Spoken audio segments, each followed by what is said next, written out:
Helldivers 2 is heavy on the action, but a bit light on the explanations. If you're jumping into Helldivers 2 for the first time, or heck, even played a few hours, stick around because I will tell you some essential tips that would have saved me hours of learning. Hi, I'm Cliffhanger DK and I have 5 essential beginner tips for you and a bonus tip at the end for players that are a bit more advanced. So stick around and let's get into it. So for our first tip here, we're going to talk a bit about the currencies in the game because there's quite a lot of them and I remember being overwhelmed myself when I started. Let's start out with the regular requisitions. So these you earn by just basically playing the game, completing missions. These can be had for, you get them for objectives, and you can find them in game as well. And you basically use these to unlock stratagems. Those are the reinforcements or their weapons or the airstrikes, everything that you can basically call in mid-game. Then we have your super credits. These are used to buy cosmetics, and they're also used to buy the premium war bond. So this is basically your free upgrade path, or some would call it battle pass, and this is your premium battle pass or upgrade path.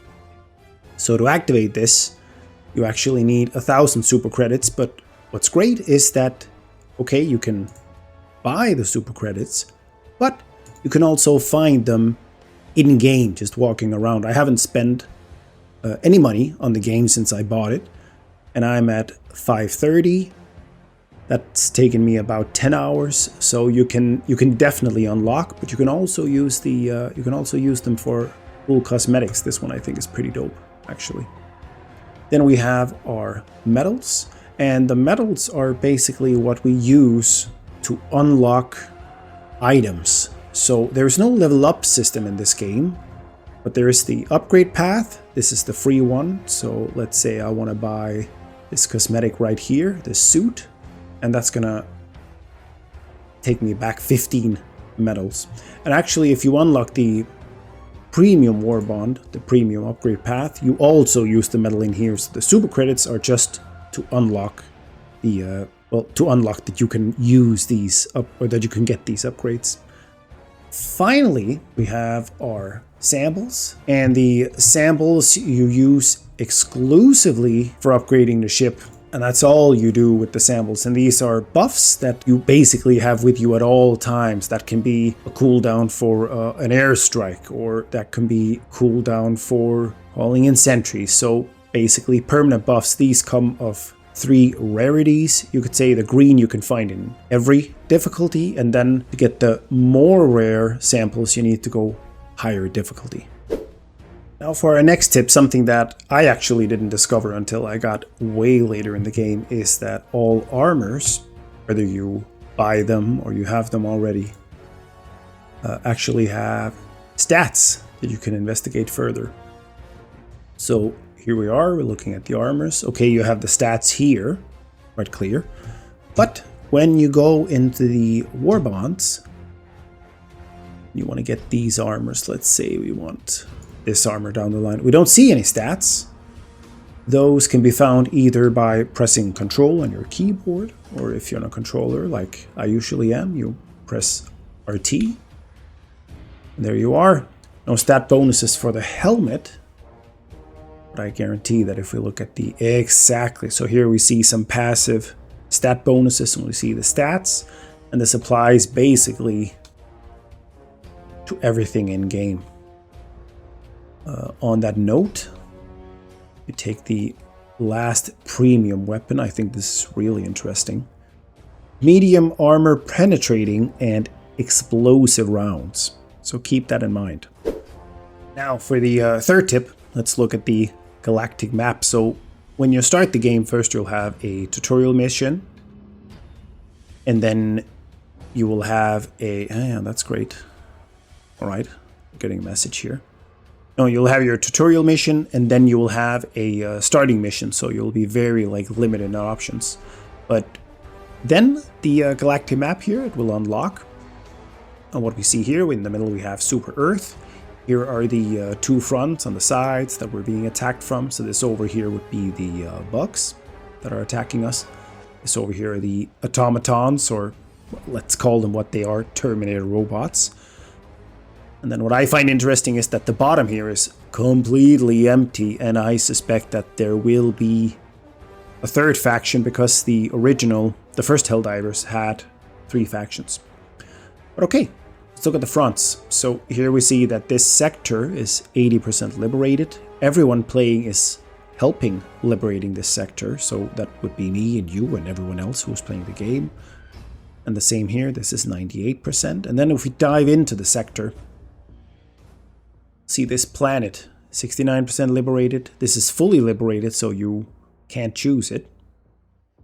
Then if we dive into the planet, and this actually I thought was very interesting. So sometimes you will have daily missions that, or major orders that requires you to clear a campaign.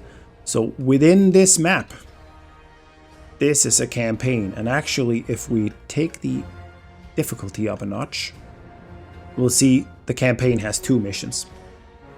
Also, what I find interesting and what I would have liked to know in the beginning is that if you spin around the planet, see how the cursor changes from sun to moon. This means all these maps are on the backside of the planet. These are nighttime maps, so they will be really dark. If you just started the game and you're playing against the robots that can shoot insanely far, don't start out with a nighttime automaton mission. Not that it's super difficult, but just so you have a chance to actually get a feel for the game before being stormed in the dark. Alright, so we're in our match, we're ready to fight. We have our weapon here.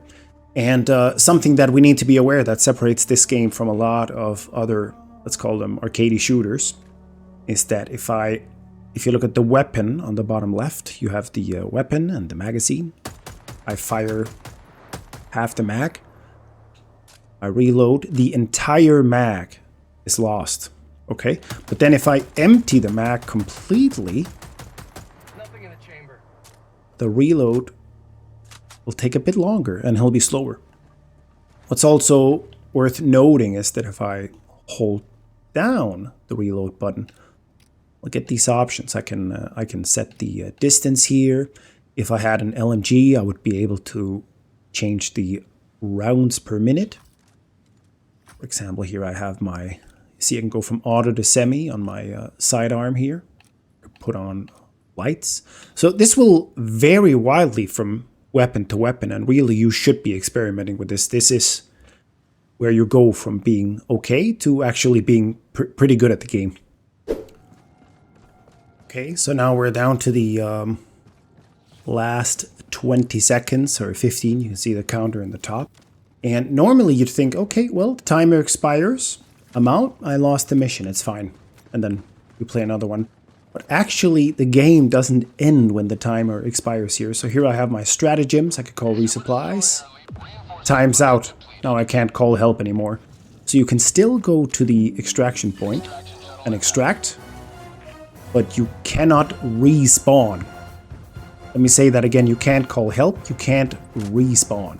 Okay, so here we are, ready for our advanced tip. And hey, real quick before we get into that, if this video has given you any kind of value, please leave a thumbs up. It really does mean a lot to me.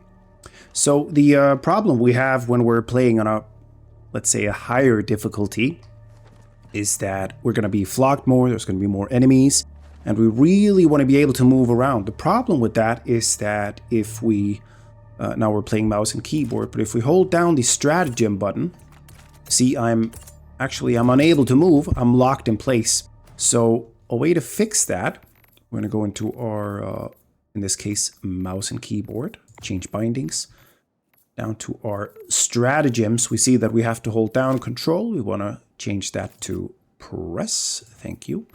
And these are mapped to the movement buttons. We want to put these on the arrow keys, for example. I suggest that. It's simple and it matches the on-screen display. That's good. And let's Actually, while we're here, let's do the same for the controller, because there is a slight difference there you should be aware of. Stratagem list. I want to press and change this to press. These are already, because we're moving with the left joystick, so those are fine. Good. There are some bugs. And now I press the stratagem button. You see I'm able to actually move around. So I can activate my stratagems, no problem. And then let's say I want to do the same with my controller. Here the problem is, for some reason, I don't know why they made it like this, I can't actually move forward. It just stops me, but I can move backward. But still, it's more mobility than I had before, where I was completely frozen.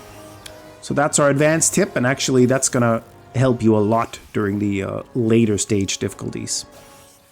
And those are all the tips. If you can't get enough of Helldivers 2, I have another video for you with my first impression review, where I quickly go through my thoughts on the game and explain the good and the bad things here. If you feel like you need a better understanding of how Helldivers 2 actually plays, I made a video with a full mission on the challenging difficulty that is completely uncut and free of commentary. Have a great day. Thanks for watching.